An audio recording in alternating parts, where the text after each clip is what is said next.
So hello guys, आज हम शुरू करने जा रहे हैं पार्ट 2 ऑफ अवर चैप्टर। जो हमारा चैप्टर है उसका आज हम पार्ट 2 शुरू करने जा रहे हैं। ठीक है, तो अब ध्यान से देखो, चैप्टर अपना जो है ना काफी बढ़िया चैप्टर है, थोड़ा इमेजिनेशन वाला चैप्टर है। अब इसका अपन ने शुरुआत का पार्ट तो कर लिया है, आखिरी कुछ टॉपिक्स बचे हैं, self inductance, mutual inductance, major topics बचे हैं, एनर्जी स्टोर वगैरह अपन कुछ निकालेंगे इन द इंडक्टर, और फिर आखिरी में अपन एसी जनरेटर वाले टॉपिक की तरफ बढ़ जाएंगे। ठीक है, तो शुरू करते हैं।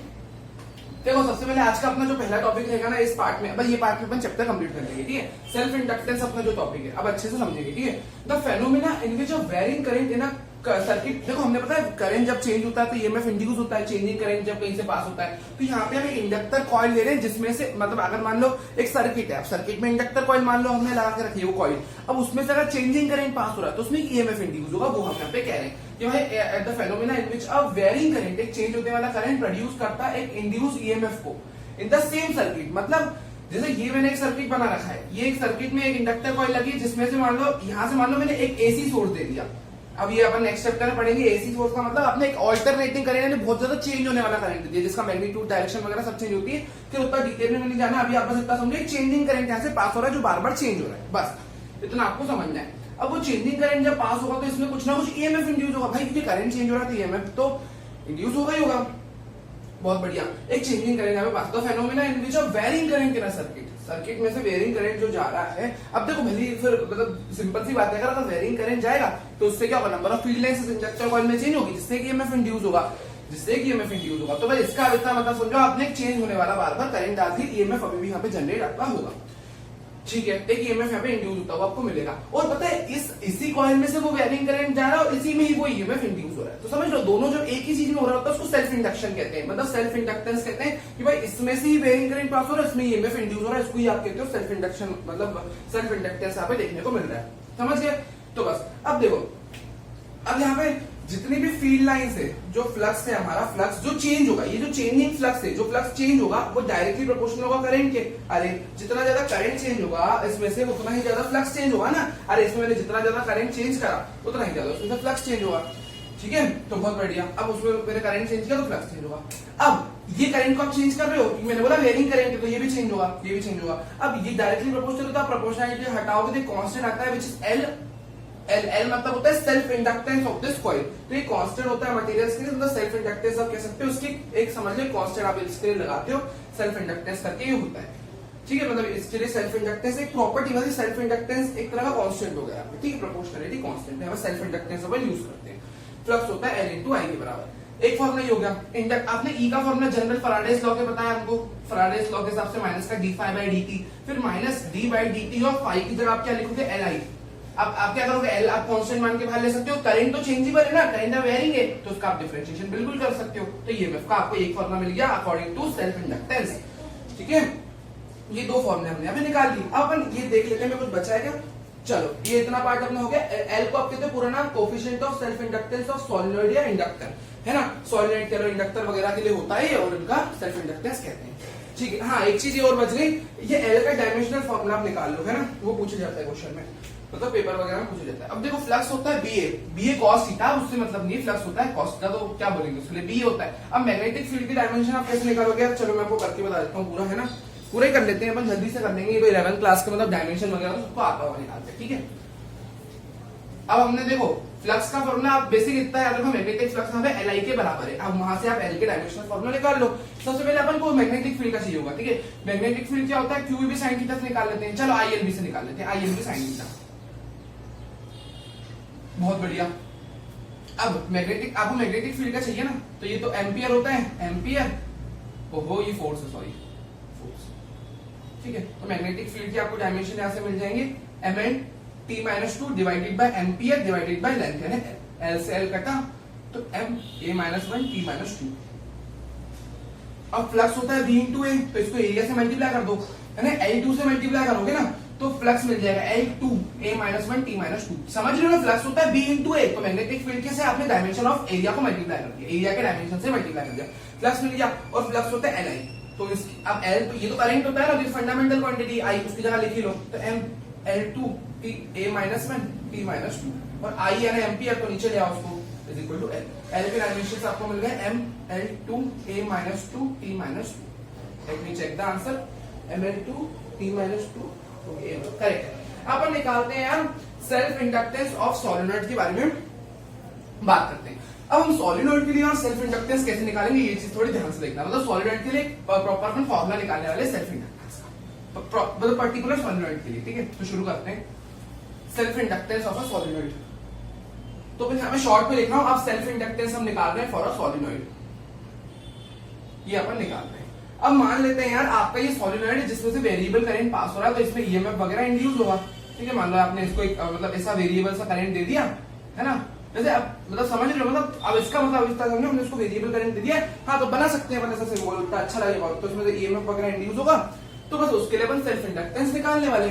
अब समझ लो, अब समझ लो आप फ्लक्स, अब टोटल फ्लक्स सोलेनॉइड के लिए हम कैसे लिखते हैं, total flux for a solenoid पता है अपन कैसे लिखते हैं, कैसे लिखते हैं, number of turns multiply flux total में लिख रहा हूं, flux passing through each ring, flux passing each ring, each ring मतलब सोलेनॉइड में अलग अलग रिंग्स होती है ना, ये रिंग्स, तो हर एक से जितना टोटल फ्लक्स हमने लिखने का तरीका आपको पता है ना, टोटल फ्लक्स लिखने के लिए आप डायरेक्ट नहीं लिख सकते, वो फ्लक्स तो मतलब सब में से पास होगा ना, एक में से जितना पास हो रहा है मल्टीप्लाई कितनी रिंग्स है टोटल, कितने टर्न्स है टोटल, सिंपल। ओके, तो देख लेते हैं, डेरिवेशन शुरू करते हैं, है ना। अब अपन ने देख लिया ना, ये यहाँ पे ये मैंने थोड़ा गलत लिखा हुआ है, सॉरी।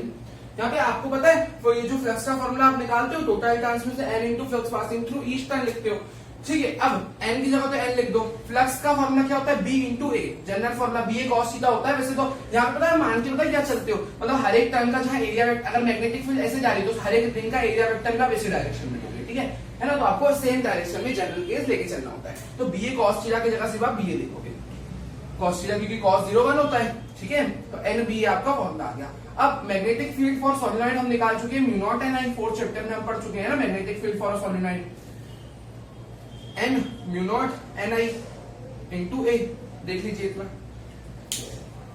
अब मैं जल्दी से यहाँ पे एक काम कर लेता हूँ, mu naught number of turn, ये छोटा n होता है number of turns per unit length, i into A, which is हो गया mu naught N square I A by N, ये आपको फ्लक्स टोटल की इक्वेशन मिल गई। अब आपको जनरल फॉर्मूला पता है यार, flux total self inductance, flux आप लिख सकते हो L इंटू आई, है ना, in terms of self inductance. यहाँ से फ्लक्स की वैल्यू डाल दो जो आपने निकाली, mu naught N square I A by L is equal to L I, I से आई बेटा एल की वैल्यू आपको मिल गई mu naught N square A by L, N square A by L. ये जो बड़ा एन है वो सिर्फ नंबर ऑफ टर्न्स है, not number of turns per unit length, ठीक है।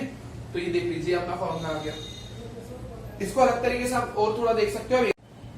अब इस फॉर्मूले को हम फर्दर सॉल्व कर सकते हैं, लेंथ से मल्टीप्लाई और लेंथ से डिवाइड कर देंगे, ठीक है। तो आप पहले देख लीजिए, मैं थोड़ा रफ कर देता हूँ, ठीक है।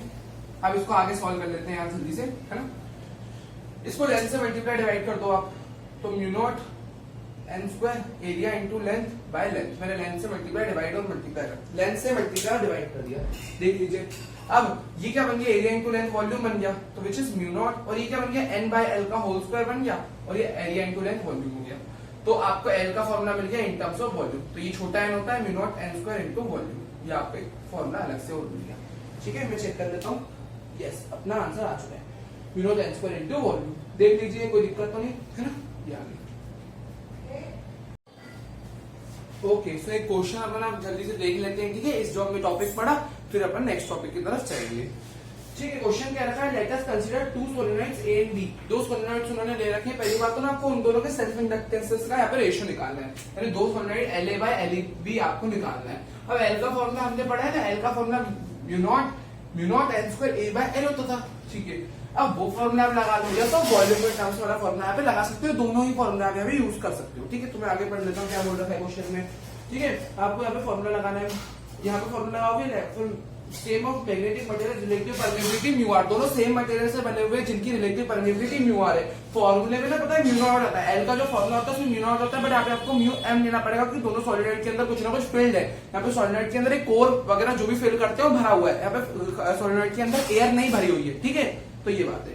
आगे बोल रखा है, आगे आप देख लेते क्या बोल रखा है। पहले अपन एक काम करते हैं ना, वो लिख लेते हैं formula, mu naught N square into volume, mu naught N square into volume. अब समझ लो, अब इस केस में कुछ फिल कर रखा है, तो म्यू नॉट की जगह आपको म्यू एम लेना पड़ेगा, mu M N square into volume. अब और रिलेटिव परमिएबिलिटी क्या होती है? Permeability of medium, permeability of medium, permeability of free space. Mu M की वैल्यू क्या है? Mu R into mu naught, यहाँ पे पुट कर दो म्यू एम यानी mu R into mu naught N square into volume, तो यहाँ पे आप पुट कर दोगे।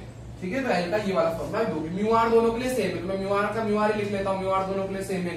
म्यू नॉट तो भाई होता ही है constant, N square into volume. अभी तो थोड़ा चेंज होगा, वॉल्यूम को मैं एरिया इंटू लेंथ करके लिख लेता हूँ। पहले देखूंगा, पहले अभी ये तो चलो दोनों के लिए सेम है, मतलब मैं ये देखने को कह रहा हूँ कि अपने को देखना पड़ेगा एरिया लेंथ वगैरह कितना दे रखा है, फिर अपन 1 और 2 करके लिख लेंगे। And equal area of cross section, दोनों का इक्वल एरिया क्रॉस सेक्शन है तो काट दो, जो जो काटना है, म्यू आर से म्यू आर, म्यू नॉट से म्यू नॉट, एरिया से एरिया। देख लेते हैं क्या सेम बोल रखा है। Length of A is twice than that of B, तो ये इसको L1, इसको LA कह दो, इसको LB कह दो। तो length of A is twice as length of B कह रखा है, तो twice as length of B कह रखा है, नीचे n square into B LB कह रखा है। और नंबर ऑफ टर्न्स के बारे में क्या कह रखा है इसमें? ये नंबर ऑफ टर्न्स ये ए के लिए है, ये बी के लिए, तो कह रहे हैं जो ए के है ना वो हाफ है देन दैट ऑफ बी, तो इसको आप पुट कर दो। अब जो ए के नंबर ऑफ टर्न्स है ना वो हाफ है देन दैट ऑफ बी, तो मैं ए वाले की जगह ये लिख सकता हूँ, NB स्क्वायर है ये। ठीक है, NB स्क्वायर डिवाइडेड बाय 4 ऐसा चला जाएगा, 2LB into NB square LB, LB से LB कट गया, NB स्क्वायर से NB स्क्वायर 1, तो 1:2 आपका आंसर आ गया LA बाय LB का। Let me check the answer. Okay, it's correct. फिर आप उसको mu naught N square A by L से भी कर सकते हो ना, दोनों मेथड से आप कर सकते हो, ऐसी कोई दिक्कत थोड़ी है। वाला फॉर्मूला भी लगा दो, कोई दिक्कत नहीं। अब एक काफी इंपॉर्टेंट डेरिवेशन की तरफ चल रहे हैं, which is energy stored in an inductor. Inductor coil में कितनी एनर्जी स्टोर होगी अब वो अपन निकालने वाले हैं। चलो शुरू करते हैं। कब? जब उसमें से करंट वगैरह फ्लो होगा, उसमें क्या एनर्जी स्टोर होगी। ठीक है, अब वैसे बात यहाँ पे ये है कि जैसे बैटरी करंट फ्लो कराना चाहती है इंडक्टर कॉइल में से, तो इंडक्टर कॉइल में से ऐसे ही थोड़ा करंट फ्लो हो जाएगा, बैटरी को कुछ वर्क करना पड़ेगा उसमें से करंट फ्लो कराने के लिए। क्यों? क्योंकि कंटिन्यूअसली जब बैटरी उसमें से करंट फ्लो करवाएगी ना उसको अपोज करेगी। क्या? कौन? इंडक्टर कॉइल उसको बार बार अपोज करेगी तो फ्लो कराने में उसको दिक्कत आएगी, बट बैटरी एक वर्क करती जाएगी तो एक समय बाद वो करंट स्टेबल हो जाएगा और फ्लो होने लगेगा कॉइल से। तो बैटरी को क्या काम करना पड़ेगा, बैटरी को क्या काम करना पड़ेगा वो निकालेंगे, और वही काम वही काम इंडक्टर की एनर्जी में स्टोर हो जाएगा। ठीक है, तो ये अपन निकाल रहे हैं एनर्जी स्टोर इन इंडक्टर, तो वो क्या काम है जो स्टोर हुआ उसकी एनर्जी में वो निकालने वाले हैं। Energy store in inductor, energy stored in an inductor. शुरू करते हैं। सबसे पहले बना लेता हूँ एक इंडक्टर कॉइल है ना, मतलब यहाँ पे ऐसा नहीं है बट थोड़ा बहुत बना सकते हैं ना। देखो ऐसी अगर आप कॉइल बना दो जिसको आपने है ना कनेक्ट वगैरह कर रखा है। अब मैं आपको एक चीज बताऊं, यहाँ पे आप वेरिएबल करंट की बात नहीं करोगे, पूछो क्यों? यहाँ पे आप कोई वेरिएबल सोर्स नहीं दे रहे। यहाँ पे बात यहाँ पे ये है ना कि आप यहाँ पे ना नॉर्मल बैटरी कनेक्ट करो या वेरिएबल सोर्स अपन नहीं कर रहे हैं। बात यहाँ पे अपन इसी बात ऐसे समझ रहे हैं क्योंकि यहाँ पे ना हम करंट को ही इंस्टेंटेनियसली पढ़ रहे हैं, तो यहाँ पे बैटरी आपको वेरिएबल करंट देने की जरूरत नहीं। पूछो क्यों? यहाँ पे करंट को जब यहाँ पे डीसी सोर्स है, करंट कांस्टेंट होगा, लेकिन यहाँ पे करंट इंडक्टर कॉइल में से धीरे धीरे बढ़ेगा, समझ लो, धीरे धीरे बढ़ेगा। ठीक है, वैसे आप तो फिर आप बोल सकते हो कि भाई हम हर जगह ऐसी सोर्स क्यों अपन दिखा रहे थे अभी तक, तो वो आप ऐसे दिखाने लगा दो तो बार बार इतना सोचना नहीं पड़ता। आप डायरेक्ट कह लो चेंजिंग करंट है जब उसमें ईएमएफ इंड्यूस होगा। यहाँ पे हम एसी सोर्स ना लगा के सिर्फ इतना समझ रहे हैं कि अगर हम एक कांस्टेंट सोर्स भी लगा दो उससे भी यहाँ पे ईएमएफ इंड्यूस होगा। ऐसा नहीं डीसी से यहाँ पे, मतलब अगर आप कांस्टेंट सोर्स भी लगाओगे तो भी आपका ईएमएफ इंड्यूस होगा। तो अपन बस वहां पे लगाते हैं कांस्टेंट से भी होता है इंड्यूस ईएमएफ। क्यों होता है? उससे तो होगा ही होगा। अगर वेरिएबल वाला करंट लगाओगे एसी उससे तो होगा ही होगा, डीसी सोर्स से भी आपका ईएमएफ इंड्यूस होगा। देखो कैसे होगा। देखो जैसे जैसे डीसी सोर्स अपना करंट देगा, ये कांस्टेंट करंट है फिर भी कैसे चेंजिंग करंट तो है, ईएमएफ कैसे इंड्यूस होगा मैं आपको समझाता हूँ। देखो इसमें से आई करंट निकलेगा, अब वो आई करंट ना इंडक्टर में से एकदम से तो फ्लो होने नहीं लग जाएगा, क्योंकि शुरुआत में जैसे जैसे करंट आता है ना, पता है, तो ये जो सर्किट है ना ओपन की तरह काम करता है, तो इंडक्टर बहुत ज्यादा अपोज करता है, बहुत ज्यादा अपोज करता है, तो करंट फ्लो ही नहीं हो पाता इंडक्टर में से, क्योंकि इंडक्टर क्या करता है उसको अपोज तो करता ही है, मतलब ईएमएफ तो उसमें मतलब इंड्यूस होने लग जाता है। समझ रहे हो? उसको पता है बैटरी का धीरे धीरे करंट बढ़ना ही है, तो पहले से ही उसमें ईएमएफ इंड्यूस होना चालू हो जाता है। ऐसा होता है डीसी करंट के साथ, मतलब ये कैरेक्टरिस्टिक्स आप याद रखना। एक वो उसको इतना अपोज करता है कि वो शुरुआत में फ्लो ही नहीं हो पाता। फिर एज जैसे जैसे बैटरी वर्क डन यहाँ पे करती जाती है, तो वो वहां पे क्या करती है, उसके अंदर फिर वो एनर्जी स्टोर होती जाती है इंडक्टर के अंदर, फिर इंडक्टर उसमें से करंट फ्लो होने लगता है। ऐसा होता है।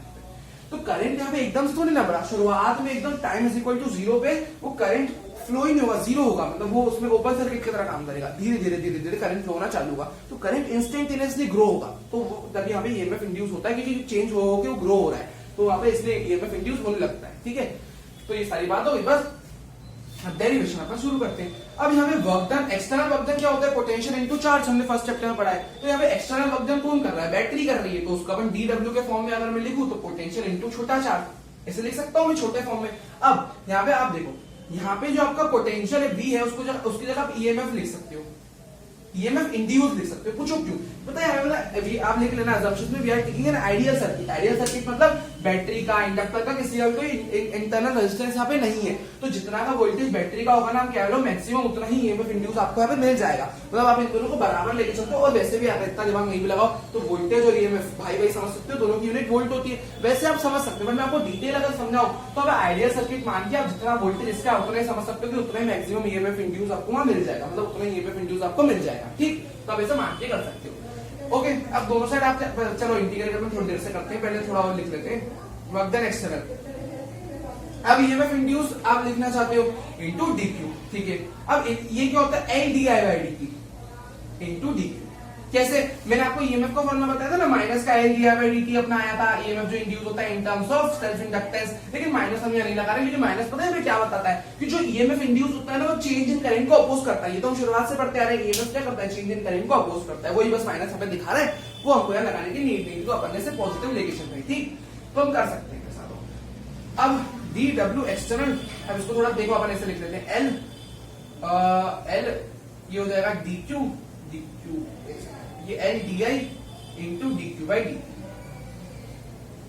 डी डब्ल्यू एक्सटर्नल आप कर सकते हो उसको एल डी आई आई, तो ये हो जाएगा आपका एल, आप बाहर ले लो, I dot D I, L को कांस्टेंट मान सकते हो। ठीक है, आप दोनों साइड इंटीग्रेट कर दो, दोनों साइड इंटीग्रेट कर दिया, ये दोनों साइड आप वैसे समझ लो कि करंट आपका 0 से I रीच करना है, समझ रहे हो ना, मतलब 0 से I आपने करंट रीच करवा दिया, अब वो I स्क्वायर बाई 2 आएगा, और आप समझिए वो I को ही आप इंटीग्रेट कर रहे हो, मतलब वो I को ही आप इंटीग्रेट कर रहे हो तो 0 से I तक को आपको मिल जाएगा आपका। ठीक है, वैसे आपको यहाँ लिमिट लगाने की ऐसे नीड नहीं है, ठीक है, तो लिमिट आप नहीं भी लगाओगे तो चल जाएगा, तो छोटे छोटे वर्क एक्सटर्नल को इंटीग्रेट करोगे तो आपको पूरा वर्क डन एक्सटर्नल मिल जाएगा, देख लीजिए इतना, फिर दूसरी पेन से करता हूँ। ठीक है, अब एल आपका बाहर है, तो ये आई का इंटीग्रेशन हो जाएगा आई स्क्वायर बाई 2, और 0 से आई अपन जा रहे हैं, मतलब लिमिट की जरूरत नहीं, हमने वही की वही लिमिट, जैसे हमने होते वन डॉट डी डब्ल्यू को 0 से डब्ल्यू तक की लिमिट लगा दी, वही की वही, है ना, तो बस वो हम बस यहाँ पे और कुछ नहीं कर रहे। ठीक है, आई डॉट डी हमने कर दिया, है ना, तो वैसे आप तो एक काम करो, लिमिट रहने दो, या तो समझ लो बस आपने 0 से आप आई करंट तक जा रहे हो। ठीक है, ठीक है, चलो लिमिट यहाँ पे रहने दो क्योंकि इसकी ऐसी नीड नहीं है, आप लिख देना ब्रैकेट में, so we are integrating the current here, और हमें मतलब करंट को अपन क्यों इंटीग्रेट करते हैं, आप रीजन में लिख देना, फिर लिमिट लगाने की जरूरत नहीं, रीजन में बस लिख देना we are integrating the current here because the current increases slowly here, मतलब करंट एक वेरिएबल करता है, मतलब वो धीरे धीरे इंक्रीज कर रहा है, तो अगर टोटल आप उसको इंटीग्रेट करके निकाल लो कि फाइनल करंट कितना पहुंच जाएगा आपका, समझ लो, मतलब आप लिख देना वहां पे we are integrating the current because current is not maintained constant here, it is increasing slowly. ठीक है, तो आप उसको इंटीग्रेट करके टोटल सॉल्व अपना कर रहे हो। ठीक है, तो 1/2 एल एक्स स्क्वायर, तो लिमिट लगाने की नीड नहीं है आपको। ठीक है, वो अजीब सा लग रहा था इसलिए मैंने कर दिया, ये आपका आंसर आ गया 1/2 एल आई स्क्वायर। अब देखो इतना देख लिया, अब मैं एनर्जी ये तो आ गया, ये work done external bye the battery, और आप समझ सकते हो यही बैटरी, यही आपके इंडक्टर कॉइल के अंदर स्टोर हो जाता है एज एनर्जी। ये एनर्जी होती है मैग्नेटिक एनर्जी, आप मतलब मैग्नेटिक फील्ड के फॉर्म में इंडक्टर के अंदर ये एनर्जी स्टोर हो जाती है। कैसे मैग्नेटिक फील्ड के फॉर्म में, क्योंकि देखो ना यार, अब बैटरी के कारण ही तो उसमें से करंट फ्लो हो पाएगा, जैसे जैसे बैटरी लगी होगी वो धीरे धीरे वर्क कर रही है बेचारी, उसमें से करंट फ्लो करा रही है। अब एक समय ऐसा आएगा, पता है एक समय पे क्या होता है, मतलब धीरे धीरे करंट बढ़ता है और एक समय पे करंट की स्टेडी वैल्यू आ जाती है, मतलब बैटरी अपना पूरा काम कर देती है, जो पूरी एनर्जी इसमें स्टोर हो जाती है, और ये भी कुछ और सारा करंट इंडक्टर से फ्लो होने लगता है, फिर स्टेडी वैल्यू, करंट की कांस्टेंट वैल्यू। ठीक, तो वही पूरी की पूरी एनर्जी उसमें स्टोर हो जाती है। क्यों? क्योंकि जब पूरा करंट फ्लो होने लग जाएगा तो वो पूरे करंट से मैग्नेटिक फील्ड बनेगी ना इंडक्टर के अंदर, तो मैग्नेटिक फील्ड वाली एनर्जी उसमें स्टोर होने लग जाएगी, एक तरह से मैग्नेटिक फील्ड के फॉर्म में वो एनर्जी स्टोर करने लग जाएगा, वही आपका यू। बहुत बढ़िया, देख लो है ना। आप समझो यार, ऐसा कि वर्क एक्सटर्नल तो डेल्टा यू के बराबर होता है फर्स्ट चैप्टर के हिसाब से, तो अब ऐसा कर लो U final minus U initial, और यू इनिशियल तो जीरो होगा ना, क्यों, क्योंकि इनिशियल में तो कुछ पोटेंशियल एनर्जी यहाँ पे स्टोर ही नहीं हुई होगी उसमें, क्योंकि इनिशियल में तो उसने कुछ काम ही नहीं करा होगा, तो वो भी लिख सकते हो, मैंने डायरेक्ट फाइनल लिख दिया, आप डेल्टा यू करके भी लिख सकते हो। अब मैं ये तो आ गया u is equal to half L I square. अब आपको u का फॉर्मूला नहीं करना, u by volume energy density निकालना चाह रहा हूँ। एनर्जी डेंसिटी कैसे निकालोगे वो अपन हम निकालते हैं। u का फॉर्मूला एनर्जी डेंसिटी, तो देखो यार u आपका आ गया half L I square. Okay, so आगे बढ़ते हैं और u का फॉर्मूला पुट कर, सॉरी l का फॉर्मूला पुट करते हैं, जो हमने वॉल्यूम के टर्म्स में पढ़ा था। वॉल्यूम अपन ने क्या पढ़ा था, l का फॉर्मूला हमने पढ़ा था mu naught N square into volume. Put कर देते हैं यार यहाँ पे, विच is mu naught N square, volume की जगह में एरिया इंटू लेंथ लिखा, ठीक है। ये अपन ने फॉर्मूला जो पढ़ा था ना वो पुट करा है। और देखो मैग्नेटिक फील्ड आपको पता है ना क्या होती है for a solenoid, which is mu naught N I. अब आई की वैल्यू पुट कर दो, which is B by mu naught N, क्योंकि एक तरह से इंडक्टर कॉइल भी आप सॉलिनॉइड की तरह मान सकते हो। ये फॉर्मूला वैसे सॉलिनॉइड के लिए होता है, मैं आपको एक चीज बताऊं, बट यहाँ पे इंडक्टर कॉइल भी देखो ना सॉलिनॉइड की तरह ही तो है, number of turns per unit इसके भी होंगे, इसके अंदर भी एयर भरी तो म्यू नॉट कह सकते हो, और मैग्नेटिक फील्ड इसके आप बोल सकते हो, मतलब कुछ फर्क नहीं है ना उसमें इतना, तो आप म्यू नॉट एन आई भी लगा सकते हो नॉर्मल इंडक्टर कॉइल के लिए, ओवरऑल भी वैसे सॉलिनॉइड के लिए होता है, बट ओवरऑल इंडक्टर कॉइल, जो इंडक्टर कॉइल एक ओवरऑल चीज है, मैंने आपको बताया सॉलिनॉइड उसके अंदर आता है, बट उसके लिए भी आप लगा सकते हो फॉर्मूला, इसकी कोई दिक्कत वाली बात नहीं। ठीक, अब आई की जगह बी वैल्यू पुट कर दो भाई, विच इज आई का स्क्वायर है ना, देखो तो B square by mu naught square by N square. अब एन स्क्वायर से एन स्क्वायर कट जाएगा, म्यू नॉट से ए ही कट जाएगा, ठीक। ये आपको मिल जाएगा एरिया इंटू लेंथ वॉल्यूम। तो मैं वॉल्यूम को नीचे भेज देता हूँ क्योंकि मुझे एनर्जी डेंसिटी चाहिए, तो ये जाएगा half into B square by mu naught, तो जाएगा एनर्जी, इसको म्यू एम कह देता हूँ, यानी एनर्जी डेंसिटी, मतलब यहाँ पे आप कह रहे हो मैग्नेटिक फील्ड, मतलब एनर्जी यहाँ पे कैसे मैग्नेटिक फील्ड की फॉर्म में स्टोर हुई है ना, तो मतलब मैंने मैग्नेटिक फील्ड को दर्शा रहा है energy density per unit volume में in terms of magnetic field, which is B square by 2 mu naught. देख लीजिए ये आ गया अपना डेरिवेशन अपनी कंप्लीट। अब मैं आगे देख लेता हूँ कुछ रहेगा, ये देखो कुछ मैं आपके लिए रीड कर देता हूँ थोड़ा। As the current I starts to flow it's create a change in magnetic field, मैंने बताया धीरे धीरे फ्लो होगा, ठीक है। This change induces the back EMF, धीरे धीरे ईएमएफ इंड्यूस होगा, minus L D I by D से लिखते हो, that opposes the battery effort of increase the current, battery को अपोज करता है बट धीरे धीरे बैटरी करंट बढ़ाएगी। तो continuously push current through the battery must do work against the opposing force, battery को काम करना पड़ेगा अगर कंटिन्यूअसली करंट पहुंचाना है तो। Here the work done by the battery is not lost, it is stored as the magnetic energy in the inductor, जो मैंने आपको ये मैंने निकाली एनर्जी हो गया, ठीक है। अब इंटीग्रेट वगैरह क्यों कर रहे हैं उसका रीजन मैंने आपको दे दिया। बाकी जब फाइनल जब करंट पूरा स्टेबलाइज हो जाएगा ना, जब सारा वर्क डन कर देगा तो डी आई बाई डी के आखिरी में जीरो हो जाएगा, क्योंकि करंट कांस्टेंट हो जाएगा, ठीक। तो ये अपना आखिरी में जाके हो जाएगा। बाकी अब अपन चलेंगे नेक्स्ट टॉपिक की तरफ, which is mutual inductance. Self inductance वाला टॉपिक अपना कंप्लीट हो गया, देन अपन मूव करेंगे म्यूचुअल इंडक्टेंस की तरफ, ठीक है। देख लीजिए अब चलते हैं म्यूचुअल इंडक्टेंस की तरफ, ठीक है। अब ये जो फेनोमेना होता है ना ऑफ इंडक्टेंस ऑफ ईएमएफ, अब यहाँ पे ईएमएफ तो इंड्यूस होगा इन अ कॉइल, अब दूसरी कॉइल में भी ईएमएफ इंड्यूस होगा due to changing current flowing in the first coil, ठीक है। यानी the phenomena of induction of EMF in a coil due to the changing current in the neighbouring coil, ठीक है। तो भाई समझ लो, जो मतलब एक में ईएमएफ इंड्यूस होगा ड्यू टू चेंजिंग, मतलब जो चेंजिंग करंट होगा ड्यू टू फर्स्ट कॉइल, मतलब जो फर्स्ट कॉइल में चेंजिंग, देखो मान लेते हैं इस कॉइल में से आपने चेंजिंग करंट को पास कराया, ठीक है। इस कॉइल में से आपका चेंजिंग करंट जा रहा है, तो इसकी खुद की मैग्नेटिक फील्ड यहाँ पे चेंज हो रही होगी, जो इसमें से पास हो रही होगी, क्योंकि चेंजिंग करंट जाने से इसके अंदर चेंजिंग मैग्नेटिक फील्ड होगी, चेंजिंग फ्लक्स लाइंस होगी, तो वो चेंजिंग फ्लक्स इसके अंदर से जो इसका वेरिएबल फ्लक्स है वो इसमें से भी पास हो रहा है, तो इसमें भी तो एक ईएमएफ इंड्यूस होगा। इसको तो इसके पास है ना सोर्स करंट दे रखा है आपने, इसको तो यहाँ पे सोर्स करंट दे रखा है, मान लो एसी सोर्स दे रखा है वेरिएबल करंट का, इसको आपने दे रखा है सोर्स, लेकिन इसमें से जो चेंजिंग मैग्नेटिक फील्ड है इसके पास कोई करंट, इसके पास कोई अपना करंट नहीं है, इसमें तो इंड्यूस करंट फ्लो होगा, इस वाली कॉइल में से इंड्यूस करंट फ्लो होगा, क्योंकि इसके पास कोई अपना करंट नहीं है, इसके पास अपना एसी वाला करंट है, मतलब सोर्स करंट है, इसके पास नहीं है, इसमें ईएमएफ इंड्यूस होगा, समझ लो। यानी जो मतलब यहाँ पे देख रहे हो फ्लक्स जो पास होगा सेकंड कॉइल में से, जो चेंज होगा फ्लक्स सेकंड कॉइल में से, जो फ्लक्स चेंज होगा वो डायरेक्टली प्रोपोर्शनल होगा current flowing in the first coil, यानी जैसे जैसे करंट इन फर्स्ट कॉइल में से करंट बढ़ेगा और तो उसमें से मैग्नेटिक फील्ड लाइन चेंजिंग वाली बढ़ेगी, तो मतलब समझ लो ना, फिर वही वाली चेंजिंग फील्ड लाइन इसमें बढ़ेगी। जैसे मान लो इसका आपने चेंजिंग वाला करंट बढ़ाया, बड़ा है उसका, है ना, मैग्नीट्यूड वगैरह, आपने उसको और करंट को स्ट्रॉन्ग कर दिया, तो इसके अंदर से चेंजिंग मैग्नेटिक फील्ड है, चेंजिंग फ्लक्स बढ़ेगा, तो इसके अंदर से भी तो, क्योंकि वो फ्लक्स इसमें से भी तो पास होगा, देखो कंटिन्यूअसली इसमें से भी पास हो रहा है, तो उसके अंदर का भी फ्लक्स तो बढ़ेगा ना। तो दोनों कनेक्टेड, डायरेक्टली रिलेटेड है ना एक दूसरे से। तो पहले वाले का करंट चेंज होगा, वैसे वैसे दूसरे में से फ्लक्स पास होने वाला, जो दूसरे में से फ्लक्स पास हो रहा है वो भी चेंज होगा, क्योंकि अगर पहले में करंट चेंज होगा तो पहले का फ्लक्स चेंज होगा, और जो पहले का फ्लक्स चेंज हो रहा है वही तो दूसरे में से पास हो रहा है, तो दूसरे का भी फ्लक्स चेंज होगा इनडायरेक्टली, ये बात है। तो यहाँ पे आप कांस्टेंट लगाते हो म्यूचुअल इंडक्टेंस I1, तो ये एक फॉर्मूला तो आपको ये मिल गया जनरल, ये जनरल फॉर्मूला है, देख लीजिए।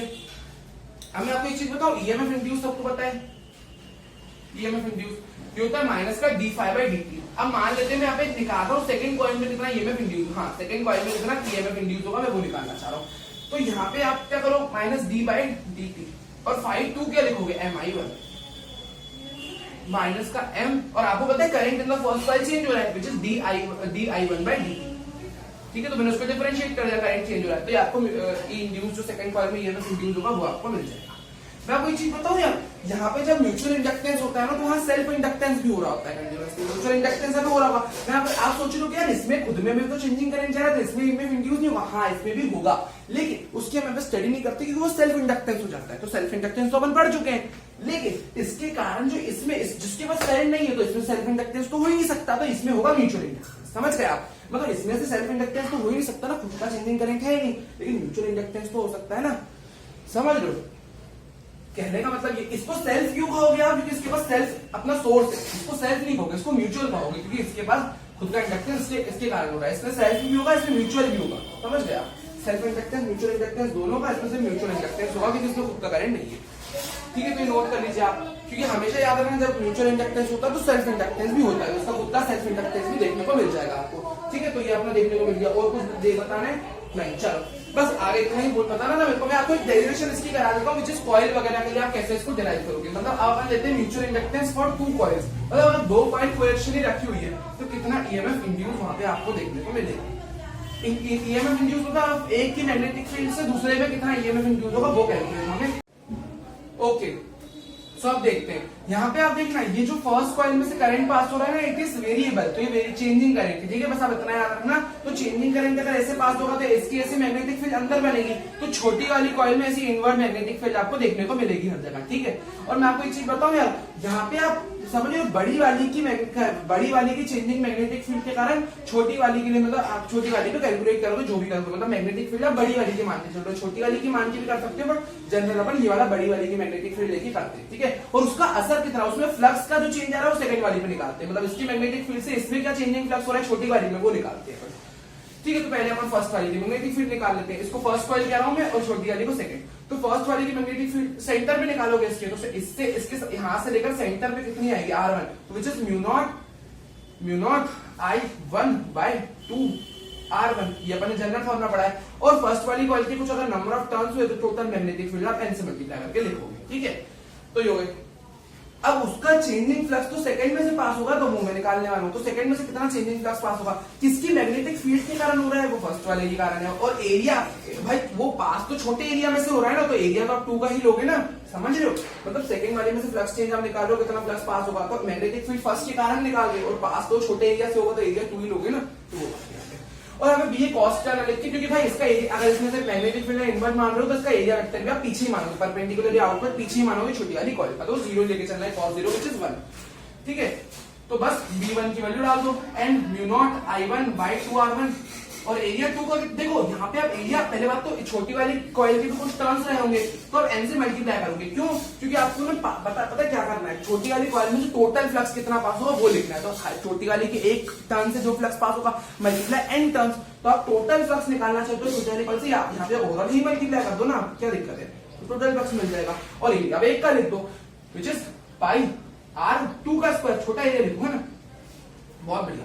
अब ये है ना VA है ना, तो I1 को आप अलग करके लिख दो, तो ये हो जाएगा क्या हो जाएगा भाई NVA, ठीक है, ये N सेकंड, ओके। तो ये आपका N1, सॉरी पहली वाली कॉइल के टर्न्स आप N1 कह दो और दूसरी वाली के N2 कह दो, है ना, ये मैंने 2 के लिए करा ना मल्टीप्लाई, ये N1 तो पहले से ही था, तो N1 N2 लिख दो, क्या दिक्कत है, दोनों के टर्न्स अलग अलग ले लेते हैं अपन, जनरल डेरिवेशन में तो अलग अलग मान लेते हैं ना। तो ये हो जाएगा म्यू नॉट मतलब mu naught N1 N2 mu naught N1 N2 by 2 R1 into pi R2 का स्क्वायर इंटू I1,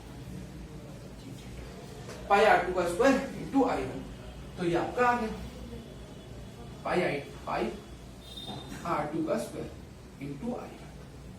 तो ये आपका आ गया फ्लक्स 2, और हमने पढ़ा फ्लक्स 2 होता है MI1, ये जनरल फॉर्मूला पढ़ा है। तो म्यूचुअल इंडक्टेंस आपको यहाँ पे मिल गई। मतलब म्यूचुअल इंडक्टेंस है दोनों के लिए, मतलब वो जो इस सेटअप है इसका क्या म्यूचुअल इंडक्टेंस, दोनों साथ में म्यूचुअल इंडक्टेंस है, समझ लो। म्यूचुअल इंडक्टेंस एक प्रोपोर्शनलिटी कांस्टेंट का आप यूज करते हो इस फॉर्मूले में, ठीक है। तो मतलब वही बताता है कि एक से मतलब एक के कारण दूसरे पे क्या चेंज आया, मतलब एक की मैग्नेटिक फील्ड आ रही थी, दूसरे में फ्लक्स उसका पास हो रहा था, तो वही सारे सिनेरियोज में अपन ये वाला फॉर्मूला लिखते हैं। तो उससे कंपेयर करोगे तो आपको m की वैल्यू मिल जाएगी, विच is mu naught n1 n2 pi R2 square by 2R1। ये आपको आंसर मिल गया। ये देख लीजिए, मैं एक बार चेक कर लेता हूं whether our answer is correct और not. Mu naught n1 n2 pi R2 square by 2R1 एकदम सही है अपना आंसर। देख लीजिए इतना। अपन चलेंगे यार, अब अपन सोलेनॉइड से दो सोलेनॉइड से साथ में रखियो, जैसे दो लूप रखे थे, दो सोलेनॉइड्स के लिए निकालेंगे, ठीक है। देख लीजिए, और यहाँ पे देख लो ना, ये किसकी चीजों पे डिपेंड कर रहा है, ज्योमेट्री वगैरह पे डिपेंड कर रहा है। दोनों कॉइल्स की भरपूर कितने नंबर ऑफ टर्न्स है, कितना दोनों का रेडियस है ना, उस पर डिपेंड कर रहा है म्यूचुअल इंडक्टेंस। ध्यान से देख लो किन किन चीजों पे वो डिपेंड कर रहा है। म्यू नॉट वगैरह 2 ये सब कांस्टेंट है, रेडियस आप दोनों की रेडियस पे डिपेंड तो कर ही है ना, रेडियस और नंबर ऑफ टर्न्स, पाई भी कांस्टेंट है, ये देख लेना, ठीक है। वैसे अपन सोलेनॉइड के लिए देखेंगे किस किस चीजों पे डिपेंड करेगा, ठीक है। अब देखते हैं, अपन शुरू करते हैं। यहाँ पे भी सेम ही फंडा यूज करो, किसी एक में से वेरिएबल करंट पास हो रहा होगा जिसके कारण दूसरे पे आप फ्लक्स वगैरह निकालोगे, क्योंकि म्यूचुअल इंडक्टेंस है ना, समझ रहे हो। तो मान लेते हैं वेरिएबल करंट इसमें से पास हो रहा है, मान लेते हैं इसमें से आपका वेरिएबल सोर्स करंट, मतलब सोर्स का करंट पास हो रहा है। मतलब चलो मैं शॉर्ट में सिर्फ एसी लिख देता हूँ। तो एसी सोर्स जो वेरिएबल करंट है अल्टरनेटिव करंट है बड़ी कॉइल में से, मतलब ब्लैक वाली कॉइल में से पास हो रहा है, और छोटी वाली कॉइल में से उसका इंड्यूस्ड करंट पास हो रहा है, समझ रहे हो। और मैंने बताया सेल्फ इंडक्टेंस तो होता ही है, म्यूचुअल इंडक्टेंस होता है, तो वो बात है। पर यहाँ पे अपन एक के कारण दूसरे पे क्या करंट इंड्यूस होगा, वो यहाँ पे हम क्या मतलब भाई इसमें वेरिएबल करंट जा रहा है, इसका कुछ सोर्स करंट नहीं है ब्लू वाले का, ब्लैक वाले के पास एक सोर्स है। मान लो ऐसे अपने सोर्स से कनेक्टेड है ब्लैक वाली, तो ब्लैक वाले के पास एक सोर्स है, समझ लो। इसके बाद ब्लू वाले के पास कोई सोर्स नहीं, ब्लू वाले पे सिर्फ इंड्यूस करंट पास होगा। दोनों सोलेनॉइड्स की लेंथ में एल के बराबर ही लेके चल रहा हूँ, ठीक। एक तरह से गुथी हुई है दोनों एक दूसरे में कुछ इस तरीके से। मान लेते अब देखो मैं निकालने वाला हूँ फ्लक्स, फ्लक्स का चेंज। अब मान लेते यार आई इंड्यूस ब्लू वाली को मैं 1 कह देता हूँ और ब्लैक वाली को 2 कह देते हैं अपन, ठीक है। तो भाई फ्लक्स तो फर्स्ट वाली में से पास होगा ना यार, चेंजिंग फ्लक्स तो, क्योंकि भाई करंट तो उसमें जा रहा है, उसकी चेंजिंग करंट के कारण वो चेंजिंग फ्लक्स जो सेकंड वाली कॉइल से पास होगा, वो हम म्यूचुअल इंडक्टेंस निकाल रहे हैं, सॉरी फर्स्ट वाली से पास होगा, क्योंकि चेंजिंग करंट सेकंड वाली में, उसका चेंजिंग फ्लक्स फर्स्ट वाली से पास होगा। म्यूचुअल इंडक्टेंस में ये तो देखते हैं फर्स्ट वाली में से क्या फ्लक्स चेंज होगा, वो देख लो। फ्लक्स जो होता है ना यार बी होता है। अब मैं बता रहा हूँ फर्स्ट, आप फर्स्ट वाली कॉइल में से फ्लक्स निकाल रहे हो, तो फर्स्ट वाली कॉइल के टर्न्स मल्टीप्लाई उसमें से सेकंड वाली की जो मैग्नेटिक फील्ड जा रही है इनटू एरिया ऑफ फर्स्ट, क्योंकि पास तो ये फर्स्ट वाले एरिया से होगी ना, वो तो एरिया जिसमें से पास होगी वही लोगे आप, ठीक है। और भाई मैग्नेटिक फील्ड तो 2 के कारण है, और नंबर ऑफ टर्न्स 1 के लोगे, क्योंकि उसमें उन नंबर ऑफ टर्न्स से वो पास होगी फर्स्ट वाले के। बहुत बढ़िया। अब देखो मैग्नेटिक फील्ड ऑफ सोलेनॉइड आपको पता है म्यू नॉट एन आई होता है, म्यू नॉट एन आई, तो म्यू नॉट तो कांस्टेंट होता है, और इसके लिए नंबर ऑफ टर्न्स मैंने n2 कह दिया भाई, सेकंड वाली कॉइल है ना, म्यू नॉट एन आई, और इसमें से मान लो करंट I2 जा रहा है, ठीक है। एसी सोर्स है, एसी को मैं I2 कह देता हूँ मान लो, बहुत बढ़िया। और आई इंड्यूस जो है मैं उसको I1 कह देता हूँ ना, ऐसा समझ लो, कुछ भी कह लो, उससे कोई दिक्कत थोड़ी ना है। और एरिया 1 हो गया, बहुत बढ़िया, एरिया 1 हो गया, ठीक है। इसको आप ऐसे भी फिर देख सकते हो ना फर्दर, n1 म्यू नॉट, इसको n2 बाय लेंथ देख सकते हो, नंबर ऑफ लेंथ दोनों की सेम ही है,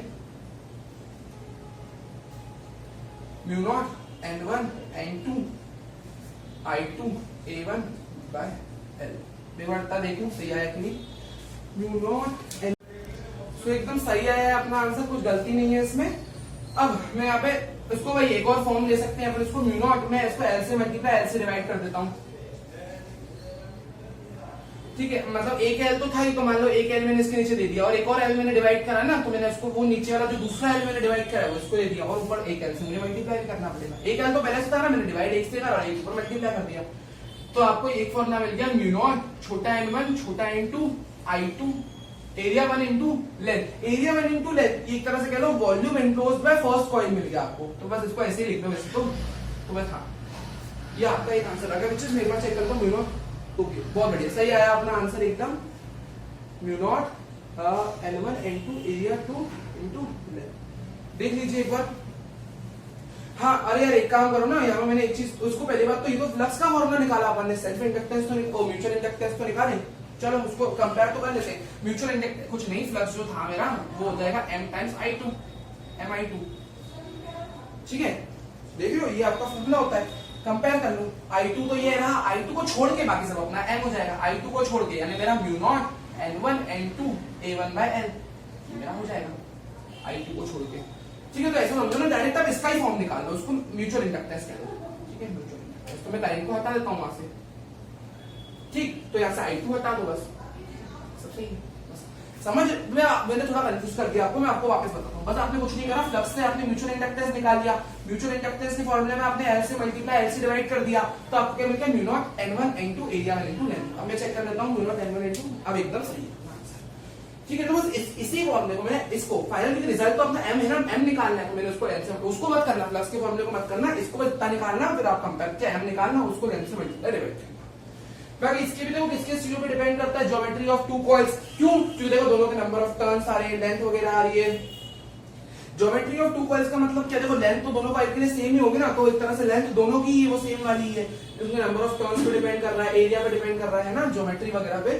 तो आप कह सकते हो ज्योमेट्री आप बोल सकते हो वहां पे। Relative orientation of two coils, देखो ऐसा क्यों है रिलेटिव, ये यहाँ पे फॉर्मूला में दिखेगा वैसा यार। देखो मतलब अगर मान लो ये ऐसी टेढ़ी मेढ़ी आप उनको किस तरह से उसको गूंथ रहे हो दोनों एक दूसरे में, उसमें फर्क आएगा, क्योंकि यहाँ आपने एकदम परफेक्ट तरीके से उसको एक दूसरे में कर्ल अप करा है, मतलब उसकी पूरी मैक्सिमम फील्ड लाइंस फर्स्ट वाली की जो चेंज वाली उसमें से पास हो जाएगी, एकदम उसके अंदर ही आपने पैरेलल में उसको अंदर डाल दिया, दूसरी वाली कॉइल को पहले के अंदर ही डाल दिया है। उसको टेढ़ा मेढ़ा आप कहीं और रखोगे तो उसमें से जो चेंजिंग फ्लक्स है वो चेंज होगा ना, पास होगा। अब जैसे मान लो आपने इस तरीके से रख दिया कि उसमें ज्यादा फर्स्ट वाले की फील्ड लाइन पास ही नहीं हो पा रही है, आपने थोड़ा सा उसको नीचे रख दिया या थोड़ा सा दूर रख दिया उसके, तब कहाँ अच्छे से म्यूचुअल इंडक्टेंस कम होगा ना। फिर तो यहाँ पे आपने एकदम पास रखा है, तो ओरिएंटेशन कैसा होगा उस पर डिपेंड है।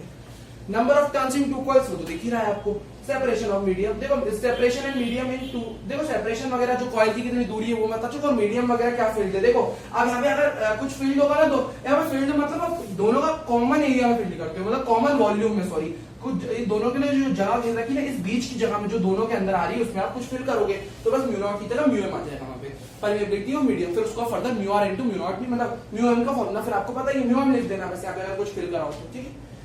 देख लीजिए ये हो गया। अब अपन चलते हैं चैप्टर के लास्ट टॉपिक की तरफ, विच इज एसी जनरेटर, तब देख लीजिए। ओके सो आगे बढ़ते हैं अपने नेक्स्ट टॉपिक की तरफ, विच इज एसी जनरेटर। अब एसी जनरेटर चैप्टर का लास्ट टॉपिक है, इसमें अपन एप्लीकेशन देखेंगे, जो भी चीजें अपने पढ़ी इस चैप्टर में, मतलब उसको यूज करके अपन एसी जनरेटर बना देंगे पूरा, ठीक है। एक डिवाइस होता है जो कन्वर्ट करता है मैकेनिकल एनर्जी को। अब सबको पता है जनरेटर, एसी जनरेटर का नाम से क्या लग रहा है, वो एसी करंट को जो जनरेट करे, जो वेरिएबल करंट को जनरेट करे, करंट को जनरेट करे बेसिकली, और वो करंट का टाइप होता है एसी करंट। तो एसी करंट आपको पता है, उसकी ग्राफ ऐसा ऐसा बनता है, वो एसी करंट होता है, सबको पता है। तो ठीक, तो वो उसको जनरेट करता है, मतलब समझ लो, मतलब वो करंट को बनाने वाले कोई डिवाइस समझ लो, तो वो कन्वर्ट करता है मैकेनिकल एनर्जी को। आपको पता है जनरेटर वगैरह को, मतलब जैसे हम करंट वगैरह बनाते हैं, तो इस एसी जनरेटर को घूमने के लिए, एसी जनरेटर में कॉइल होती है जिसको घुमाते हैं अपन मैग्नेटिक फील्ड में। अब देखो बेसिकली इसका वर्किंग क्या होती है ना, मैं वर्किंग आपको अच्छे से समझा देता हूँ, फिर आपको मैं अच्छे से नोट करवा दूंगा, रीड करवा के, ठीक है। बाकी सब तो मैंने आपके लिए लिख दिया, डायग्राम में मैं आपको अभी बना के दिखा दूंगा, और बाकी मैं आपको वर्किंग नोट करा दूंगी। वर्किंग तो बस आसान है, जो अपन पढ़ चुके हैं अब तक, मैं बस आपको अच्छे से समझाना है वर्किंग को। देखो ये जैसे मान लो आपकी पूरी पूरी मैग्नेटिक फील्ड है, अब एक मैग्नेटिक फील्ड में आप कॉइल को रोटेट करा रहे हो। बेसिकली जो आर्मेचर लिखा है ना, आर्मेचर का मतलब कॉइल ही होता है, वो जो कॉइल जो घूम रही है, ठीक। आप जैसे समझो ना यार, ये आपकी ऐसे मैग्नेटिक फील्ड है पूरी, इस मैग्नेटिक फील्ड में ना कोई कॉइल रोटेट कर रही है, जैसे एक कॉइल है ये कॉइल ऐसे ऐसे ऐसे मैग्नेटिक फील्ड में घूम रही है। अब जैसे कॉइल की ये पोजीशन है, तो उसमें तो मैक्सिमम फील्ड लाइन अंदर जाएगी, क्योंकि एकदम समझ लो ये कॉइल कुछ रखी ही इस तरीके से कि वो एकदम मैग्नेटिक फील्ड के रास्ते में, मतलब मैग्नेटिक फील्ड में प्रॉपर उसको पूरा चीर के जा रही है, तो उसमें मैक्सिमम फील्ड लाइन पास होगी, फिर ऐसे घूमेगी। अब मैग्नेटिक फील्ड लाइंस की डायरेक्शन कांस्टेंट है, बट वो कॉइल तो घूम गई ना, थोड़ी घूम गई ऐसे, तो कम मैग्नेटिक फील्ड लाइन पास होगी, ऐसे ऐसे ऐसे पूरी टेढ़ी हो गई, और मैग्नेटिक फील्ड लाइन तो ऐसे जा रही है, तो बस इतने एरिया में कॉइल चीरेगी ना, जैसे ये मेरा हाथ का आपको ये दिख रहा है, उतने में से अंदर जा पाएगी।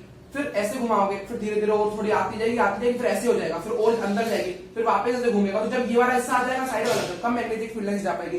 तो जैसे जैसे घूम रही है, तो उसमें से चीरने वाली मैग्नेटिक, इमेजिन करो यार, एक मतलब कोई चीज, मतलब जैसे मेरे पास एक हाथ है मेरा, इसमें से मैग्नेटिक फील्ड लाइंस चीर के जा रही है, लेकिन मैं उसको घुमाऊंगा तो वो चीरने वाली मैग्नेटिक फील्ड लाइंस का नंबर चेंज होगा ना। अब बढ़िया बहुत सारी चीर पा रही है, वैसे तो इतना ही मैग्नेटिक फील्ड लाइंस को इतना हिस्सा दिखेगा, बाकी तो मेरे हाथ को छीके निकल जाएगी, चीर तो इतनी पार्ट को पाएगी ना, और उसमें भी चांसेस कितने कम है, कितना पतला से जगह है ये, तो प्रॉपर ये शीट उसको काफी ज्यादा मिलेगी, मतलब वो जब जब ज्यादा फील्ड लाइंस पास होगी, जब घूमेगी तो धीरे धीरे कम होगी, मैग्नेटिक फील्ड लाइंस फिर से बढ़ेगी, जब पूरा एकदम वापस उल्टा शीट आ जाएगा, ऐसा उल्टा वाला हिस्सा आ जाएगा घूम के, समझ लो, उसमें मैग्नेटिक फील्ड लाइंस चेंज हो रही है, तो उसमें ईएमएफ इंड्यूस होगा, करंट इंड्यूस होगा कॉइल में, वो करंट इंड्यूस को हम स्टोर कर लेते हैं, ये होता है एसी जनरेटर, दैट करंट, ठीक। और ऑब्वियसली यार वो वेरिएबल करंट होगा, क्योंकि इसमें ईएमएफ वगैरह इंड्यूस होगा, करंट इंड्यूस होगा, तो मैग्नेटिक फील्ड लाइंस कंटिन्यूअसली इस कॉइल में चेंज होती है ना, तो हम कहते हैं भाई फिर कभी उससे तो करंट जो उससे बनता है वो वेरिएबल बनता है, भाई कभी ज्यादा फ्लक्स पास हो गया, कभी कम फ्लक्स पास हो गया, ईएमएफ कम ज्यादा इसमें इंड्यूस होता है, समझ रहे हो, जब ज्यादा फील्ड लाइंस पास हुई ज्यादा करंट बनेगा, ज्यादा इंड्यूस ईएमएफ बनेगा, फील्ड लाइंस कम चेंज हुई, कम पास हुई, इंड्यूस ईएमएफ इंड्यूस करंट कम बना, तो ऊपर नीचे रहता है काम, तो हम कहते हैं एसी करंट बनता है, ऑल्टरनेटिंग बनता है, ठीक है। तो भाई ये था पूरा इसका मैकेनिज्म, मैं आपको आपके लिए बस रीड कर दूं, आप समझ चुके हैं मैकेनिज्म इसका, ठीक है। और ये देखो प्रिंसिपल ऑफ इलेक्ट्रोमैग्नेटिक इंडक्शन पे काम करता है, क्योंकि इंडक्शन करंट इंड्यूस हो रहा है, ईएमएफ इंड्यूस हो रहा है, स्पेसिफिकली फैराडेज लॉ की डेरिवेशन में अपन फैराडेज लॉ का यूज करेंगे, इसलिए फैराडेज लॉ, क्योंकि ईएमएफ क्या होता है माइनस का d∅dt, वो अपन यूज करेंगे, इसलिए बस वो लिख दिया आपने। कंस्ट्रक्शन देखो, आर्मेचर, इस कॉइल को आर्मेचर कहते हैं जो घूमेगी, ठीक है। Rotating coil mounted on a rotor shaft, rotor shaft मतलब जो भी वो बनाते होंगे जनरेटर, तो उसमें उसको बैलेंस करने, उसको रखने के लिए स्टैंड वगैरह जो भी बनाते होंगे, ठीक है, मतलब माउंट होना रोटर उस पर लगी रहती है, अब वो रियल लाइफ में उसको जैसे बनाते होंगे रोटर शाफ्ट, कुछ डिवाइस होता होगा जिसमें उसको टिका के रखते होंगे, कह सकते हो। Coil is placed in uniform magnetic field, magnetic field uniform लोगे, वो तो चेंज, वो कॉइल घूम रही है तो उसमें मैग्नेटिक फील्ड लाइंस चेंज होगी ना, बाकी है मैग्नेटिक फील्ड, उसकी पोजीशन चेंज होने से फ्लक्स चेंज हो रहा है, BA cos theta, position orientation area, मतलब जो इसका जो एरिया जो मैग्नेटिक फील्ड को फेस कर रहा है वो चेंज हो रहा है, ऐसे ऐसे ऐसे घूम रहा है ना वो, मतलब एक से घूमेगी ना, एक से ऐसे घूम रही है, या मतलब एक डायरेक्शन में घूमेगी। Coil ends are connected to slip rings, ये कॉइल के ना एंड्स होते हैं ऐसे, जो स्लिप रिंग से कनेक्टेड होते हैं, ऐसे स्लिप रिंग्स रहती है, जो इस कॉइल को ना रोटेट होने में मदद करती है, ऐसे स्लिप रिंग्स लगी रहती है, जो इस कॉइल को ना, मतलब वो ऐसी स्लिप रिंग्स होती है जो ना, मतलब वो बहुत ज्यादा घूमने में बहुत फास्ट होती है, और वो फ्रिक्शन वगैरह, मतलब जैसे नहीं कॉइल को घूमने में ज्यादा अड़चन ना है, तो उसको घुमाने में हेल्प करती है, स्लिप रिंग्स नाम से, समझ, उसको स्लिप कराती है, कॉइल को अच्छे से घुमाती है वो, ठीक है। तो उसके एंड से जोड़ दोगे तो स्लिप रिंग्स बढ़िया घूमती है, तो कॉइल भी अच्छी तेजी से घूम पाएगी, जितना तेज से कॉइल घूमे अच्छा बढ़िया। Carbon brushes connected to slip rings, slip rings से ना कुछ कार्बन ब्रशेस टाइप कनेक्ट होते हैं, जो एक्सटर्नल सर्किट से कनेक्ट होते हैं, मैं आपको बना के दिखाऊंगा, फिर इन ब्रशेस से आप एक्सटर्नल सर्किट को कनेक्ट करते हो, मैं आपको बताऊंगा अभी, ठीक है। अभी देख लीजिए, मैं आपके लिए फिगर बनाता हूँ, देखो उससे पहले मैं डेरिवेशन कर देता हूँ, फिर आखिरी में मैं आपको एक साथ फिगर समझा दूंगा, ठीक है। फिगर में बना लूंगा, आखिरी में फिर क्या दिक्कत है, मैं अब देखो आपको एक डेरिवेशन एसी जनरेटर की करा देता हूँ, ठीक है। वो तो डेरिवेशन ही इजी सी, ठीक है, ज्यादा कोई दिक्कत नहीं है। चलो बेसिकली अपन कर क्या रहे हैं यहाँ पे देखना, देखो ईएमएफ इंड्यूस हमको पता है माइनस का d∅dt होता है। अब मेरी बात समझ, मैं एक फिगर बना देता हूँ आपके लिए बेसिक सा। अब देखो ये आपकी कॉइल है, ठीक, ये ऐसे तो घूमेगी, एनसीईआरटी में एक फिगर दे रखा होगा इसका, वो अलग अलग ना, मैंने जो ग्राफ सा बना रखा है, फिर उसमें अलग अलग कभी कॉइल लेटी हुई है, मतलब कभी ऐसे घूम रही है, ऐसे उसको अलग अलग ओरिएंटेशन बताई गई है उस ग्राफ में, और कुछ नहीं, वो नहीं ऐसा बड़ा सा फिगर बना हुआ है, ऐसे ग्राफ बना हुआ है, फिर उसमें अलग अलग वो ओरिएंटेशन बनी हुई है इस वाली कॉइल की, तो उसकी ओरिएंटेशन बता रहा हूँ कैसे घूमता है, ठीक है, आप देख लीजिएगा, ठीक है। बाकी तो मेन तो मैं जो है मैं आपको समझा रहा हूँ, ठीक है, वो फिगर तो बस ऐसे आपको नॉलेज के लिए अच्छे से देख सकते हो, ठीक है। माइनस का d∅dt, बहुत बढ़िया, माइनस का d, फ्लक्स क्या होता है, बीए cos थीटा, ओके। सो अब देखो हमने देख लिया इतना फिगर, अब देखो माइनस का d/dt, फ्लक्स का फॉर्मूला पता है सबको, nba cos थीटा होता है, nba। अब देखो cos थीटा नहीं लोगे यहाँ पे, ओमेगा t लोगे, पूछो क्यों, क्योंकि जो यहाँ पे थीटा है वो कंटिन्यूअसली चेंज हो रहा है, थीटा के और किसके बीच का एंगल होता है, मैग्नेटिक फील्ड और एरिया वेक्टर के बीच का। अब मैग्नेटिक फील्ड तो अंदर ही है, लेकिन वो शीट तो ऐसे घूम रही है, मतलब कॉइल तो ऐसे घूम रही है ना, तो अभी एरिया वेक्टर, अभी चलो मान लो आप जैसे ऐसा रखा हुआ है, तो मैग्नेटिक फील्ड के अंदर उसको एरिया वेक्टर भी अंदर लोग घूमेगा, अगर मान लो यहाँ घूम गया तो उसका एरिया वेक्टर वहां निकल रहा है, लेकिन मैग्नेटिक फील्ड तो अंदर ही है ना, ऐसे चला गया तो एरिया वेक्टर समझ लो घूम जाएगा, तो जैसे एरिया वेक्टर यहाँ घूम गया तो यहाँ निकल रहा है एरिया वेक्टर, लेकिन मैग्नेटिक फील्ड तो अंदर ही आ रही है, तो उसका एरिया वेक्टर और मैग्नेटिक फील्ड के बीच का एंगल कंटिन्यूअसली चेंज हो रहा है। वो चेंज कैसे होगा, वो थीटा, अगर मान लो उसकी वो एंगल थीटा है, तो theta is equal to, theta क्या होता है, angular displacement which is equal to angular velocity into time, पढ़ चुके हैं अपन 11th क्लास में। अब वो थीटा कैसे चेंज होगा, वो वेरिएबल थीटा है, वो डिपेंड कर रहा होगा इसकी ओमेगा, जिस ओमेगा से, जिस एंगुलर वेलोसिटी से कॉइल रोटेट कर रही है और टाइम वगैरह पे डिपेंड कर रहा है, देख रहे हो, वो थीटा चेंजेबल है ना, तो किसी क्वांटिटी पे डिपेंड कर रहा होगा, इसलिए मैंने ओमेगा टी करके लिखा, समझ रहे हो, मतलब वो चेंज हो रहा है ना वो एंगल, तो वो ओमेगा टी चेंजिंग क्वांटिटी से आप उसको लिखोगे। बहुत बढ़िया, ये नंबर ऑफ टर्न्स जितने भी उसमें होंगे कांस्टेंट है भाई, ठीक है। मैग्नेटिक फील्ड जो है वो भी कांस्टेंट है, मैंने आपको बता दिया बस। और एरिया समझ लो, एरिया यहाँ पे बेसिकली आप ये समझ सकते हो, ये जो है मतलब एरिया कांस्टेंट ही मान के चल सकते हो। एरिया पता है आपको क्या लेना है यहाँ पे, एक टर्न का एरिया लेना, मतलब एरिया का मैग्नीट्यूड आप कह रहे हो, मतलब वो कॉइल का जो एरिया का मैग्नीट्यूड है वो यहाँ पे कांस्टेंट ही रहेगा, ठीक है। तो आप बाहर ले लो माइनस का NBA, मतलब समझ लो एरिया जितना है उस कॉइल का, वो एरिया जैसे मान लो ये मतलब जिस भी शेप को एरिया का मैग्नीट्यूड है वो कांस्टेंट ही है, नहीं तो एरिया वेक्टर के साथ हो, उसका एंगल चेंज हो रहा है वो मैंने यहाँ लिखा दिया, ठीक। तो माइनस NBA और d/dt of cos omega t, तो ये जाएगा minus d/dt of cos omega t हो जाएगा, cos का डिफरेंशिएशन होता है माइनस sin ओमेगा t, और देखो ना ये एंगल चेंज आप t के रिस्पेक्ट में कर रहे हो, ऊपर ओमेगा t, तो एक बार फिर से चेन रूल से होगा, ठीक है। माइनस माइनस प्लस हो जाएगा NBA sin ओमेगा t, इसका ओमेगा हो जाएगा differentiation NAB omega sin omega t, ये हो गया EMF इंड्यूस। आप सबको पता है यार यहाँ पे एसी करंट बनेगा, ये तो हमको पता ही ऑलरेडी, आप मन में रख सकते हो। फिर एसी करंट के लिए ईएमएफ, ये अपना नेक्स्ट चैप्टर की बात है, मतलब एसी करंट के लिए पता है आप ईएमएफ लिखते हो E = sin ओमेगा t, तो आप ये समझ, चलो वो हाँ मत जाओ, सॉरी हाँ मत जाओ, आप कंफ्यूज हो जाओगे, वो नेक्स्ट चैप्टर की बात है। बट यहाँ पे कॉमन सेंस लगाओ ना, इस ईएमएफ इंड्यूस की मैक्सिमम वैल्यू क्या हो सकती है, जब साइन 1 हो जाए, सब 1 हो जाए ना साइन, तो आपको E0 ने मैक्सिमम वैल्यू ऑफ ईएमएफ मिलेगी NAB ओमेगा, मैक्स वैल्यू। अब इससे अगर ईएमएफ इंड्यूस मिल गया तो करंट इंड्यूस निकाल लो आप, कैसे निकालोगे करंट इंड्यूस, करंट आई होता है E/R, मतलब है ना। तो यहां से आप ईएमएफ इंड्यूस देखो निकाल सकते हो, इसको कॉइल का कुछ रेजिस्टेंस भी तो होगा उससे डिवाइड कर दो, ई देखो आई इंड्यूस से आई होता है E/R, I induce E induce by R हो जाएगा NAB omega sin omega t by R, I induce मिल गया आपको। अब देखो मेरी बात, ये आपको जनरल फॉर्मूला मिल गया आई इंड्यूस का। अब इसमें भी आप साइन की मैक्सिमम वैल्यू बन रख सकते हो NAB ओमेगा बाय R, और NAB ओमेगा क्या E0 बाय R। अब यहाँ पे आप मेरे यहाँ पे अगर वैल्यू आपने 1 रख दी तो I0 कह दो, मैक्सिमम वैल्यू कह दो, which is E0 by R। समझ लो साइन की मैक्सिमम वैल्यू आपने रख दी तो आपको मैक्सिमम करंट मिलेगा कि नहीं मिलेगा, बिल्कुल मिलेगा। मैं चेक कर लेता हूँ तो आपका सही है ना, चलो बिल्कुल रेजिस्टेंस ऑफ कॉइल है ये, ठीक है। I0 sin ओमेगा t बन जाएगा, लूप का थीटा आप समझ गए आप कैसे चेंज हो रहा है। In standard AC generators the rotating coil spins at constant angular velocity. हम जनरल केसेस में जो आइडियल वगैरह होते हैं उसमें एंगुलर वेलोसिटी कांस्टेंट लेके चलते हैं, बट फिर भी है ना वो टाइम वगैरह पे डिपेंडेंसी, वो सारी चीजें डिपेंडेंसी थीटा की रहती है, बाकी तो जनरल हम कांस्टेंट भी मान के चलते हैं। वो आइडियल समझ सकते हो एसी जनरेटर्स के लिए, ठीक है। बाकी ओमेगा टी मैंने बता दिया, angle between magnetic field and area vector, क्योंकि BA होता है ना magnetic field and area vector. और क्या बचा, मैं ये देख रहा हूँ कि बचा क्या है, ठीक है। बाकी हाँ इसमें एक चीज याद रखना, ये जो हमारा क्या लिखा हुआ है एक बार मैं देख लेता हूँ। इन स्टैंडर्ड एसी जनरेटर्स आगे बोल रखा है उन्होंने कि जो आई इंड्यूस और ई इंड्यूस का ग्राफ होता है ना यहाँ पे विद टाइम, तो वो नॉर्मल होता है, क्योंकि यहाँ पे एसी करंट बनता है और एसी के लिए ग्राफ आपको पता है करंट, ये अपन नेक्स्ट चैप्टर में पढ़ेंगे, जो करंट इंड्यूस होगा विद टाइम उसका ग्राफ ऐसा होगा।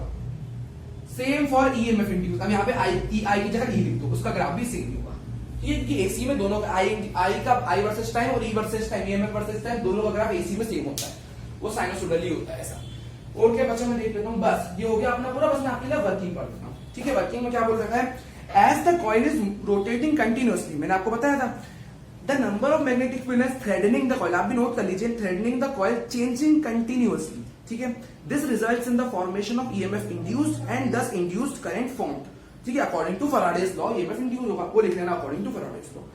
The direction of induced current reverses after every half rotation। ऐसा पाया गया कि जो करंट है ना उसकी डायरेक्शन वगैरह वो चेंज हो रही है। मतलब आप देख रहे हो यार एसी करंट वगैरह तो भी वो टेस्ट करते होंगे ना किसी तरीके से कि भाई करंट बहुत ऊपर नीचे हो रहा है, डायरेक्शन चेंज हो रही है, मैग्नीट्यूड चेंज हो रहा है। एसी का दोनों डायरेक्शन भी चेंज होता है, मैग्नीट्यूड भी चेंज होता है, क्योंकि देखो ना कभी ज्यादा फील्ड लाइंस पास होगी तो ज्यादा मैग्नीट्यूड का ज्यादा फील्ड लाइंस चेंज हो पाएगी, इसमें ज्यादा फील्ड लाइंस चीरते हुए जा पाएगी, समझ रहे हो। तो एक तरह से मतलब वो चेंज होगा ना भाई, कभी ज्यादा फ्लक्स पास हो रहा है तो कभी अच्छा करंट मिलेगा, वो समझ रहे हो, चीजें चेंज होती है वहां पे, जितना फ्लक्स पास होगा वहां पे, ठीक है। तो जितना फ्लक्स ज्यादा पास हो, माइनस तो सिर्फ डायरेक्शन बता रहा है, माइनस बता रहा है कि ईएमएफ इंड्यूस अपोज करता है फ्लक्स चेंज को, बस जितना फ्लक्स लाइन ज्यादा पास होगी उतना ज्यादा ईएमएफ इंड्यूस होगा, उतना ज्यादा करंट मिलेगा। फिर जब कम फील्ड लाइन फ्लक्स पास होगा, जब कम हो जाएगा तो मैग्नीट्यूड भी चेंज हो रहा है, डायरेक्शन भी चेंज हो रही है, that is something which is AC current. उन्होंने ऐसा ऑब्जर्व करा कि उसकी डायरेक्शन एवरी हाफ साइकिल में रिवर्स हो रही है, तो हाफ साइकिल में एसी तो चेंज होता है, हाफ एसी हुई हाफ एसी, ठीक है। उन्होंने ऑब्जर्व किया तो उससे पता चला एसी करंट बनता है यहाँ पे, hence alternating current AC is produced, ठीक है। बाकी वही लिखा है current that changes its magnitude and direction वगैरह एट रेगुलर इंटरवल्स होता है एसी करंट। देखो मैग्नीट्यूड कुछ नहीं हो रहा है, ये मैग्नीट्यूड बढ़ रहा है बढ़ रहा है बढ़ रहा है फिर घट रहा है, फिर रिवर्स डायरेक्शन में मैग्नीट्यूड बढ़ रहा है बढ़ रहा है बढ़ रहा है, फिर उसी रिवर्स डायरेक्शन में घट के जीरो हो जा रहा है यहाँ पे करंट, क्योंकि करंट तो उस एक्सिस पे है ना, मतलब ईएमएफ या करंट उस एक्सिस पे यहाँ जीरो हो जा रहा है यहाँ पे, तो वो है यहाँ पे। इसके बारे में हम डिटेल में सेकंड इसके बाद वाले चैप्टर में पढ़ोगे। तो ये हो गई इसकी पूरी वर्किंग। आई होप आपने नोट कर लिया, बाकी डेफिनेशन और कंस्ट्रक्शन मैंने आपको समझा दिया, वो लिखवा भी दिया। अब मैं बस एक चीज की बची, बाकी ये देखो हाइड्रो इलेक्ट्रिक जनरेटर्स होते हैं, जैसे high pressure water is used to rotate the, अब देखो मैंने बोला था मैग्नेटिक आपको चाहिए होती है मैकेनिकल एनर्जी जिससे वो घूमे, तो एक तो हो सकता है भाई रोटेट द कॉइल, उसके लिए आपको ऐसी मतलब हाई प्रेशर वाटर वगैरह आप यूज कर सकते हो उस कॉइल को घुमाने के लिए, है ना, पानी में रख दिया भाई आपने तो वो सेटअप को जिससे कॉइल घूम पाए, मतलब वो अलग तरीके से रियल लाइफ में यूज करा जाता होगा। उसको घुमाने के लिए मैकेनिकल एनर्जी आप कहीं से भी ले सकते हो कॉइल को घुमाने के लिए, whether it is the form of water की जो प्रेशर एनर्जी होती है वाटर की, है ना, हाई प्रेशर में थर्मल जनरेटर्स होते हैं जहाँ पे कोयले वगैरह को चला के एनर्जी जनरेट की जाती है जिससे उस कॉइल को आप घुमा के फिर करंट बना सकते हो। न्यूक्लियर जनरेटर न्यूक्लियर रिएक्शंस करवा के उसको घुमा सकते हो, उससे एनर्जी बना के फिर उससे करंट मिलेगा। बाकी विंड टर्बाइंस वगैरह में विंड एनर्जी आप यूज कर सकते हो उसको घुमाने के लिए, हो सकता है विंड टर्बाइंस में नहीं आपने उसको लगा दिया तो विंड की मदद से वो घूम रहा है, कुछ भी कर सकते हो मतलब, बट हाँ बेसिक ये होगा प्रिंसिपल। अब बचा क्या, बाकी ये अब मैं आपको ये फिगर की बात कर रहा हूँ, मैं आपको दिखा देता हूँ। ये फिगर देखो, ये जो मेरी कॉपी में पेंसिल से बना हुआ है ना, ये अलग अलग उसकी पोजीशंस को बस बता रहा है और कुछ नहीं है, ठीक है, तो आप देख लेना एनसीईआरटी में, वो तो ऐसे ही बनाया हुआ है। बस अब मैं आपको स्टैंडर्ड एसी जनरेटर का एक फिगर बना देता हूँ, बाकी तो अपना हो गया है सब कुछ, ठीक है। तो बाकी एक आध फिर मैं आपको क्वेश्चन भी, तो चलो क्वेश्चन में आपको सामने करा ही देता हूँ, फिर मैं आखिरी में आपको फिगर दिखा दूंगा। क्वेश्चन पहले कर ही लेते हैं ना, वीडियो ऑन है, फिर मैं एक बार वीडियो ऑफ करके फिगर बना के आपको दिखा दूंगा ताकि अपना टाइम ज्यादा लगे, ठीक है। अब वो क्वेश्चन इससे ज्यादा डिफिकल्ट आए नहीं, क्वेश्चन एक जैसे दे रखा है, देखो Kamla pedals a stationary bicycle. The pedals of the bicycle are attached to 100 ton coil. तो भाई बाइसिकल के पेडल घूम रहे हैं तो कॉइल वगैरह भी उससे घूम रही है। 100 टन की कॉइल है, एरिया उसका 0.1 मीटर स्क्वायर है, तो टर्न आपको 100 दे रखे, हर एक टर्न का एरिया 0.1 मीटर स्क्वायर दे रखा है, इससे आपको क्वेश्चन दे रखा है, ठीक है भाई। आगे क्या बोल रखा है, the coil rotates on half revolution पर सेकंड, तो ओमेगा दे रखा है हाफ रिवॉल्यूशन पर सेकंड, हाफ रिवॉल्यूशन उन्होंने लैंग्वेज में दे रखा है, देख लो क्या चालाकी है, मतलब थोड़ी सी आपको समझना पड़ेगा। अब रिवॉल्यूशन पर सेकंड आपको चाहिए देखो रेडियन पर सेकंड, तो नीचे का सेकंड तो उन्होंने सही दे रखा है, रिवॉल्यूशन एक रिवॉल्यूशन में कितने रेडियन होते हैं 2 पाई बाय 2, ये हो गया रेडियन पर सेकंड, ये तो सबको आता होगा कन्वर्ट करते हुए, just pi radian per second, ठीक है। 2 पाई देखो 2 पाई से ऊपर मल्टीप्लाई करोगे ना, एक मतलब समझ लो रिवॉल्यूशन में, एक रिवॉल्यूशन में 2 पाई रेडियन होते हैं, तो आपने रिवॉल्यूशन को 2 पाई में मल्टीप्लाई करके रेडियन में कर दे, नीचे सेकंड ऑलरेडी है ऐसा यूनिट, ठीक है। ओमेगा मिल गया, and it is placed in uniform magnetic field, सब कुछ दे रखा है, आपको निकालना है। मैग्नेटिक फील्ड दे रखी 0.01 टेस्ला, बहुत बढ़िया। तो भाई देखो कॉइल घूम रही है मैग्नेटिक फील्ड में, तो भाई अपने एसी जनरेटर का काम हो गया, ठीक। Perpendicular to the axis of rotation of the coil, perpendicular to the axis of rotation of coil, what is the maximum voltage generated in the coil. बस कुछ नहीं करना आपको, मैक्सिमम ईएमएफ निकालने को बोला है, तो अब देखो मैक्सिमम बोला है, मैक्सिमम मतलब आप सिर्फ इतना फॉर्मूला यूज करोगे एनएबी ओमेगा, क्योंकि मैक्सिमम ना साइन वाला पार्ट हट जाएगा, तो नंबर ऑफ टर्न्स 100 है, एरिया आपका 0.1 है, बी 0.01 है, ओमेगा आपका पाई है। Let me check all the values, हो गया अपना आंसर क्या यहाँ पे एकदम सही जा रहा है, 0.01 इनटू पाई, बहुत बढ़िया। पाई की वैल्यू 3.14 होती है, 10 to the power -2, 10 to the power -3, 10 to the power -3 multiply 10 to the power 2, 10 to the power -1, which is 0.314 volt, ये आपका ईएमएफ इंड्यूस होगा। देखो ईएमएफ मिला, मतलब देखो रियल में भी ईएमएफ से जनरेट होता है, तो उतना करंट नहीं मिलता होगा फिर ईएमएफ, अगर भाई जहां वोल्टेज वहां करंट है। अब एक क्वेश्चन देखो इसमें ईएमएफ का फॉर्मूला यूज हुआ है, दूसरे क्वेश्चन में करंट का फॉर्मूला उन्होंने यूज कर दिया। अब big circular coil of 1000 turns, आप दूसरा क्वेश्चन देखो, दूसरे क्वेश्चन में आपको एक कॉइल दे रखी 1000 टर्न्स की, और क्या बोल रखा है, एंड एवरेज रेडियस 10 मीटर, उसका कॉइल का रेडियस 10 मीटर के बराबर आपको दे रखा है, is rotating about its horizontal diameter at omega, direct दे रखा है उन्होंने 2 radian per second, is rotating about its horizontal diameter at 2 radian per second, ठीक है। वो डायमीटर के अबाउट रोटेट कर रही है कॉइल, और कुछ नहीं, मतलब उसका हॉरिजॉन्टल डायमीटर, फिर वो कॉइल ऐसे ऐसे घूम, जैसे हॉरिजॉन्टल डायमीटर, देखो जैसे मान लो ये हॉरिजॉन्टल डायमीटर है, उसके अबाउट ऐसे ऐसे घूम रही हो, उससे यहाँ पे उसका कोई ऐसा यूज नहीं है, क्योंकि उन्होंने डायरेक्ट बोल दिया मैक्सिमम करंट निकालो, मतलब ऐसा कुछ वहां पे उसका यूज नहीं है, बस आपको बस बता रखा है वो कैसे घूम रही है, ठीक है। हॉरिजॉन्टल डायमीटर उसकी वैल्यू उसको ओमेगा दे रखा है, if the vertical component of earth magnetic field, बस उन्होंने मतलब वो उन्होंने घुमा के दिया, बस एक तरह से मैग्नेटिक फील्ड दे रखी है, which is 2 × 10⁻⁵ टेस्ला, और क्या दे रखा है मैग्नेटिक फील्ड के साथ साथ एक्सटर्नल इलेक्ट्रिकल रेजिस्टेंस उस कॉइल का है 12.56 ओम, 12.56 ओम, क्योंकि करंट चाहिए ना, तो यहाँ पे आपको रेजिस्टेंस की जरूरत पड़ेगी। Then the maximum induce current, भाई आई नो क्या होता है मैक्सिमम, है ना एनएबी ओमेगा का याद था इसका फॉर्मूला, तो बस नंबर ऑफ टर्न्स 1000 है, एरिया आपके पास कितना है भाई, एरिया एरिया हमने नोट नहीं करा, एक second let me check. Area आपको दे रखा है रेडियस 10 मीटर। अच्छा अरे भाई कॉइल सर्कुलर ही होगी ना, वहां पे सर्कुलर नहीं होगी, कुछ बोला नहीं तो सर्कुलर कॉइल बोला हुआ है। तो बस पाई आर स्क्वायर, एरिया उन्होंने मतलब ये 100 हो जाएगा ना R square, pi R square N A B. Magnetic field कितनी दे रखी है 2 × 10⁻⁵। ओमेगा कितना दे रखा है 2 डिवाइडेड बाय आर की वैल्यू आप 12.56 डाल लेना। समझ रहे हो, ये तो कटी है ना, पाई इंटू 4 12.56 होता है डायरेक्ट से मैंने बता दिया आपको, है ना। फिर देखो 10⁵ ही हो गया और इंटू 10⁵, फिर हो जाएगा 10⁵ - 5 विच इज 10⁻0 विच इज 1। तो यहाँ पे आपको 1 एम्पियर का करंट इंड्यूस हुआ, ठीक है। हाँ सही है अपना आंसर। बस अब मैं आपके लिए फिगर बना देता हूँ फिर अपना चैप्टर कंप्लीट। तो देखो ऐसा दिखता है अपना स्टैंडर्ड एसी जनरेटर, आप थोड़ा और अच्छे से बना लीजिएगा, बट मेरे हिसाब से बेसिक फिगर है होता है। आप पेपर में इसको बना सकते हो और अच्छे से, थोड़ा बड़ा बनाना, थोड़ा स्केल से बनाना अच्छे से और अच्छा इसको पेपर में आप बना सकते हो और लिख लेना बेसिक, मतलब बेसिक एसी जनरेटर फिगर, मतलब समझ सकते हो ऐसा। अब इसकी लेबलिंग कर लेते हैं, मैं आपके साथ करता हूँ इसकी लेबलिंग। ये रहे आपके स्ट्रॉन्ग मैग्नेट्स। अब हाँ तो मैंने डायरेक्ट आपको इनवर्ट मैग्नेटिक फील्ड दिखा दी थी, रियल में मैग्नेट वगैरह यूज करते होंगे भाई, कुछ भी कर सकते हैं। अब देखो अब भाई कॉइल अगर ऐसे घूमी तो जब ऐसे हो जाएगी कॉइल तो ज्यादा मैग्नेटिक, अभी कॉइल अगर मैग्नेटिक फील्ड यहाँ पे ऐसे जा रही होगी तो जब अभी इधर कम फील्ड लाइंस पास हो रही होगी, जब कॉइल ऐसे घूम जाएगी ना तब बहुत सारी फील्ड लाइंस पास होगी, यहाँ से चीजें मारने के लिए। तो सभी पोजीशन पे डिपेंड करता है कितनी फील्ड लाइंस पास होगी, जो चेंज हो रही है जिससे ईएमएफ और करंट मिल रहा है आपको इंड्यूस हो गए। स्ट्रॉन्ग मैग्नेट्स हो गए, ये दोनों आपकी स्लिप रिंग्स हो गई, स्लिप रिंग्स ये रखी हो दो, ये दो है आपकी कार्बन ब्रशेस, ये कार्बन। अब और मैं आपको मतलब एक चीज बताना चाह रहा हूँ कि अब ऐसे मत करना, मतलब उसकी मार्किंग अब अच्छे से करना है ना, मतलब पेंसिल से यहाँ करके लिखना, खाली जगह पे ऐसे बीच में से मत निकाल देना, तो मैं लिख रहा हूँ, ठीक है। Carbon brushes. अब देखो ये कार्बन ब्रशेस क्या कर रहे हैं, इस मतलब पूरे तामझाम को ये इससे जुड़े हुए हैं, ये पूरी रिंग और उससे स्लिप रिंग्स जुड़ी हुई है और उस पूरे पार्ट को ये एक्सटर्नल सर्किट से जोड़ रहे हैं।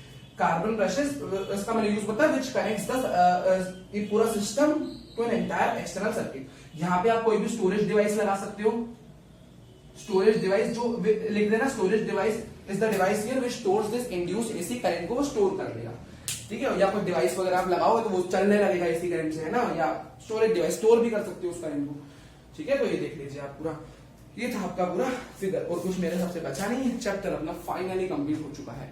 सो कैसा लगा चैप्टर प्लीज कमेंट सेक्शन में बताइएगा। सबको समझ में आया तो do like share and subscribe the channel, share भी करिएगा, सब अच्छे से आप फीडबैक दीजिएगा। Thank you for watching the video, please do like share and subscribe the channel. Bye bye.